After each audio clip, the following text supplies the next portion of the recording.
پنڈی کی نور گنج میں رات 11:30 بج چکے تھے. شرما ہاؤس کے صحن میں لالٹین کی روشنی مدھم ہو رہی تھی. پنڈت شرما اپنے کمرے میں گہری اور بوجھل نیند سو رہے تھے، لیکن فجر کے مصلے پر اب بھی دعا کے لیے ہاتھ اٹھائے ہوئے تھے. اس نے اپنی عشاء کی نماز مکمل کی تھی، اگرچہ اسے ابھی بہت سی صورتیں یاد نہیں تھی، لیکن وہ سچے دل سے صرف اللہ کا نام لے کر اپنے دل کا حال بیان کر رہی تھی. شمائل کے اچانک غائب ہو جانے سے اس کا دل بہت اداس اور پریشان تھا. پچھلی رات سے شمائل کا کچھ پتہ نہیں تھا اور صدر بازار سے معلوم ہوا تھا کچھ بڑی گاڑیوں والے لوگ اسے لے گئے ہیں. فجر نے جیسے ہی سلام پھیرا، اسے اچانک گھر کے باہر گلی میں کسی گاڑی کے رکنے اور بھاری قدموں کی آہٹ سنائی دی. نورج گنج کی یہ گلی رات کو بالکل خاموش ہو جاتی تھی، اس لیے ہلکی سی آواز بھی واضح سنائی دے رہی تھی. فجر کا دل کسی اندیکھے خوف سے زور سے دھڑکا. اس نے جلدی سے جائے نماز سمیٹی، سر پہ دوپٹہ درست کیا اور کھڑکی کے پاس آ کر نیچے گلی میں جھانکنے لگی. گلی کے موڑ پر 2 مشکوک آدمی کھڑے تھے جن کے چہرے ڈھکے ہوئے تھے. ان کے ہاتھوں میں پیٹرول کی کین تھی. وہ دونوں شرما ہاؤس کے لکڑی کے پرانے دروازے کی طرف بڑھ رہے تھے. جلدی کرو، سیٹھ صاحب کا حکم ہے، گھر کو آگ لگا دو. اندر کون ہے کون نہیں ہمیں اس سے کوئی مطلب نہیں. ایک آدمی نے دھیمی مگر شفاف آواز میں دوسرے کو اسے کہا. فجر نے جب یہ الفاظ سنے تو اس کے پاؤں تلے زمین نکل گئی. تبریز شاہ کے کارندے شرما ہاؤس کو جلانے پہنچ چکے تھے. پنڈت شرما بوڑھے تھے اور گہری نیند میں تھے. اگر آگ لگ جاتی تو دونوں کو زندہ بچنا ناممکن تھا. اس مشکل گھڑی میں جہاں ایک عام لڑکی خوف سے چیخ پڑتی، فجر کے دل میں ایمان کی ایک عجیب طاقت ابری. اس نے کچن کی طرف دوڑ لگائی جہاں پانی کے گھڑے رکھے تھے اور اپنے دل میں پکارا، یا اللہ شمائل کے رب، میری اور میرے دادو کی مدد فرما. نورجگنج کے اس سنسان رات میں خوف کے سائے شرما ہاؤس کی لکڑی کے پرانے دروازے تک پہنچ چکے تھے. باہر موجود گنڈوں نے پیٹرولی کین کھولی اور گھر گرے ہاتھوں سے دروازے اور دیواروں اور پیٹرول چھڑکنا شروع کر دیا، جس کی تیز باس اندر صحن میں پھیل گئی. فجر کا پورا جسم لرز رہا تھا، لیکن اس کے قدموں میں ایک انوکھی ہمت تھی. وہ کچن کی طرف بھاگی اور پانی کی بالٹی بھرنے لگی. اس کا معصوم سا دل شمائل کے سکھائے ہوئے رب کے پکار رہا تھا، یا اللہ تو ہی مسبب الاسباب ہے، آج میری اور میرے بوڑھے دادو کی لاج رکھ لے. جیسے ہی باہر والے آدمی نے ماچس کی تیلی جلائی، اس دروازے کی طرف پھینک کر لکڑی کے سوکھے کوڑ میں ایک دم سے آگ پکڑ لی. دیکھتے ہی دیکھتے سرخ اور نارنجی لپیٹیں اوپر کی طرف اٹھنے لگیں. آگ آگ! فجر نے گلا پھاڑ کر چیخ ماری اور پانی کی بالٹی لے کر صحن کی طرف دوڑی. اس نے پوری طاقت سے پانی دروازے پر پھینکا، لیکن پیٹرول کی آگ اتنی آسانی سے بجھنے والی نہیں تھی. دھواں تیزی سے صحن میں پھیل رہا تھا، جس سے فجر کا دم گھٹنے لگا. فجر کی آواز سن کر پنڈت شرما ہڑبڑا کر اٹھے. جیسے ہی وہ کمرے سے باہر آئے، سامنے کا منظر دیکھ کر ان کے ہوش اڑ گئے. گھر کا صدر دروازہ آگ کے شعلے میں گھرا ہوا تھا. ان کی پوتی اکیلی ساکھ سے لڑ رہی تھی. روشنی، یہ کیا ہو گیا؟ پنڈت شرما کھانستے ہوئے آگے بڑھے. دادو باہر چلیے، پیچھے والے راستے سے. فجر نے ان کے ہاتھ تھاما، لیکن دھواں اتنا گہرا ہو چکا کہ بوڑھا پنڈت شرما کا دم گھٹنے لگا اور وہیں صحن کے فرش پہ گر کے بے ہوش ہو گئے. دادو، آنکھیں کھولی دادو! فجر نے تڑپ کر انہیں پکارا. باہر سے گنڈے یہ سوچ کر بھاگ چکے تھے ان کا کام ہو گیا. اب صحن کے پودوں اور چمپا کے درخت تک پہنچ رہی تھی جہاں چند دن پہلے شمائل کھڑا تھا. فجر نے آسمان کی طرف دیکھا. اس کی آنکھوں سے بہتے آنسو اب شعلوں کی تپش سے سوکھ رہے تھے، لیکن اس کا ایمان اب بھی قائم تھا. اسی وقت لاہور کے شاہ ولاس میں شمائل اپنے کمرے میں دیوانہ وار چکر کاٹ رہا تھا.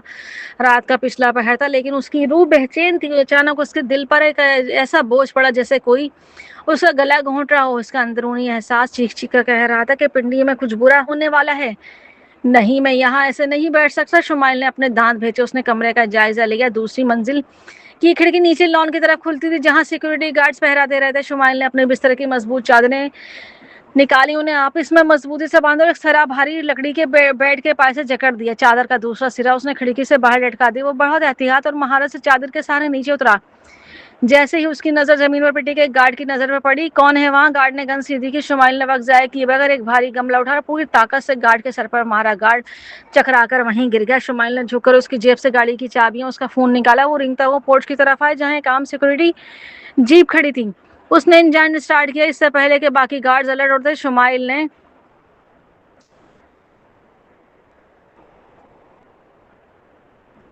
جیپ کو شاہ ولاس کے بند گیٹ سے ٹکرا دیا. ایک زوردار دھماکے کے ساتھ لوہے کا گیٹ کھلا اور شمائل کی جیپ اندھیری سڑک پر گولی کی رفتار سے دوڑنے لگی.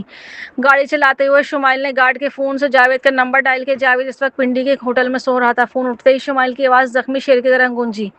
جاوید، اگر شرما ہاؤس یا فجر کو ایک خروش بھی آئی تو یاد رکھنا میں تبریز شاہ کا بیٹا ہوں، تمہاری نسلیں مٹا دوں گا. سچ بتاؤ، میرے باپ نے وہاں کیا کرنے کو کہا ہے؟ جاوید شمائل کی گرج سن کر گڑبڑا گیا. صاحب، بڑے صاحب نے وہاں آگ لگانے کا حکم دیا تھا. لڑکے نکل چکے ہیں.